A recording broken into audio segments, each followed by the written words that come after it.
I hope you all are fine. आप सभी लोगों को मालूम है कि सीबीएसई ने सिलेबस को रिड्यूस कर दिया है लगभग सभी सब्जेक्ट्स में इस साल के लिए। दिस इज़ ड्यू टू कोविड-19। तो देखते हैं फिज़िक्स में सीबीएसई ने क्या सिलेबस रिड्यूस किया है for class 11th। You can see these are the chapters which you study in class 11th in physics. Okay, सबसे पहले चैप्टर नंबर 1 जो कि फ़िज़िकल वर्ड है, उसमें से सारी चीज़ें सीबीएसई ने हटा ली हैं इस साल के लिए। Nothing is going to come. तो आपको चैप्टर 1 पूरी तरह से नहीं पढ़ना है, बिल्कुल भी नहीं पढ़ना है।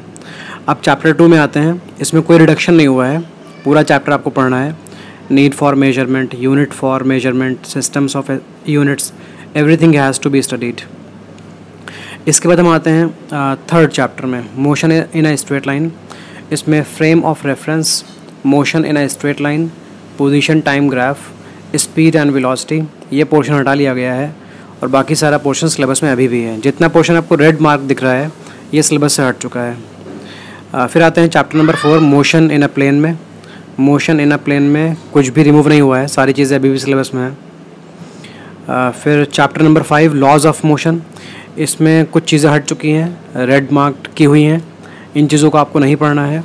बाकी law of conservation of linear momentum and it's applications etcetera, ये सब सिलेबस में अभी भी है और ये हमें पढ़ना है। Then chapter number 6, work energy power. इसमें nothing has been removed, you have to study everything. Then coming to the 7th chapter. 7th chapter में कुछ लास्ट का पोर्शन जो दिख रहा है आपको, statement of parallel and perpendicular axis theorems and their applications, ये रिमूव हो गया है।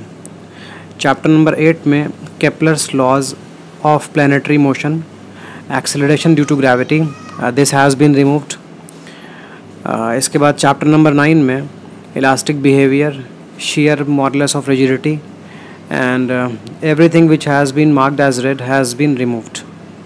चैप्टर नंबर 10 में कोई रिडक्शन नहीं हुआ है। आपके पास अगर एनसीईआरटी से पढ़ते हैं तो 2 बुक्स होंगी, तो चैप्टर नंबर 7 या 8 तक फर्स्ट बुक में मिलेगा और बाद के लास्ट के चैप्टर्स आपको मिलेंगे सेकेंड बुक में।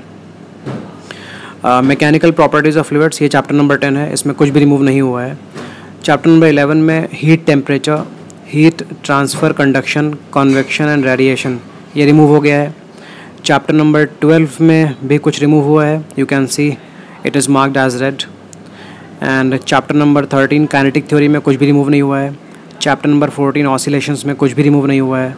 और लास्ट चैप्टर वेव्स, इसके अंदर भी कुछ चीज़ें रिमूव हुई हैं, ये रेड मार्क कर दी हैं मैंने। तो आई होप आपको क्लियर हो गया है कि किस चैप्टर में क्या चीज़ें रिमूव हुई हैं फिज़िक्स क्लास 11th सीबीएसई में। तो अब इस सिलेबस की हेल्प से थोड़ा पढ़ना आसान हो जाएगा, हमें कम चीज़ें प्रिपेयर करनी रहेंगी, तो इनको प्रिपेयर करना इजी हो जाएगा। तो बेस्ट ऑफ लक एग्ज़ाम्स के लिए। आई होप सभी के एग्ज़ाम्स अब अच्छे होंगे।